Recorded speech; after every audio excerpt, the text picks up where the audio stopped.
selama masa-masa Rasulullah SAW apalagi tidak ada ulang tahun. Demikian pula di masa Abu Bakar, wa Umar, wa Uthman, wa Ali, dan seluruh Bani Umayyah.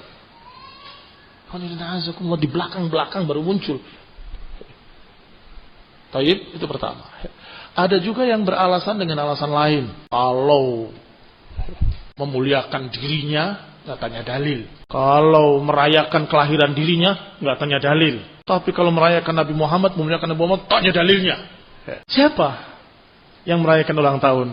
Adapun ahli sunnah tetap mengatakan sama. Walaupun itu ulang tahunnya kita sendiri atau bapak kita sendiri. Kita katakan itu bid'atun muhdatsah. Tasyabuh, menyerupai Nasrani, menyerupai mereka. Pantas kalau kemudian mereka merayakannya bersama-sama. Karena sama-sama ulang tahun.